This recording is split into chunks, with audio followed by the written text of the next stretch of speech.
Hiya, this is my Conventions of a Supernatural Horror PowerPoint. I created it to show the research that I've done into the supernatural horrors and shown that I've come up with the conventions of a supernatural thriller and I understand them more now.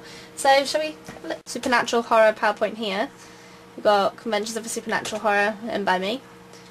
The first conventions I came up with was characters.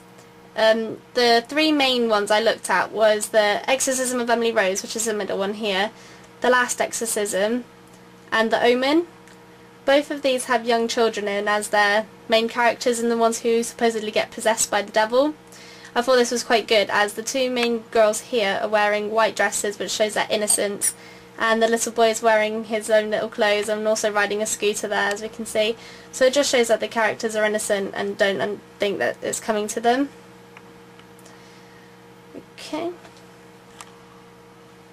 The locations also were very clever, but The Omen also breaks the normal conventions of a thriller as it's set in a graveyard here, whereas The Exorcism of Emily Rose and also The Last Exorcism was set in barns.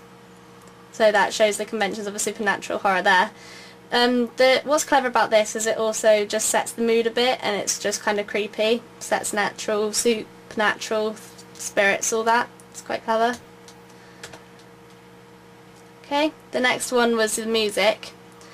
The normal conventions of a supernatural horror is it starts to build up, well it starts off slow and then just builds up faster, which also helps with the editing, which goes faster. In The Last Exorcism the music I really particularly liked, which is what I want to hopefully get permission for and use in our trailer. Okay. The next one is, there's a lot of church music and hymn, kind of a choir noise in there.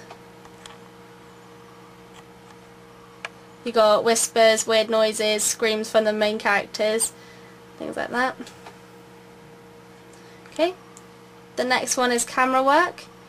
You got purposely shaky handheld camera to give a scarier finish, which is all the way through, probably.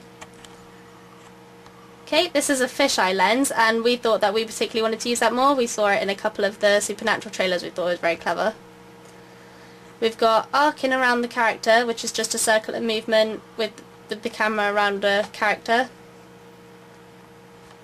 We've got quick zooms, which means, as I'm trying to do now, but I've got too much of a shaky hand, but with editing you can zoom that in real quick, make a good effect.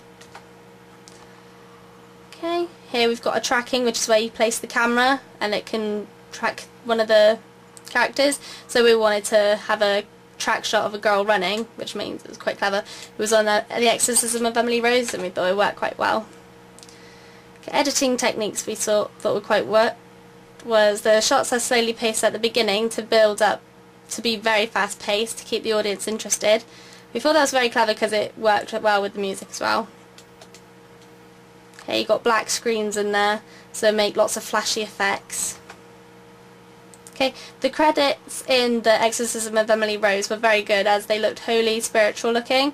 So as you can see it looks almost like the sun's trying to shine through the fog, but it doesn't quite work. We thought it was very clever, it gave a spiritual effect. Flashing effects on The Last Exorcism are very clever as well. We thought we wanted to include some of those. And the colour adjust. So in The Last Exorcism of Emily Rose they had a colour tint to it, so it's just red here. Makes it look quite scary.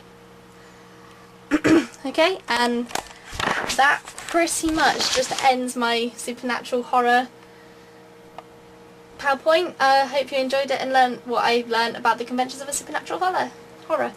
Thank you.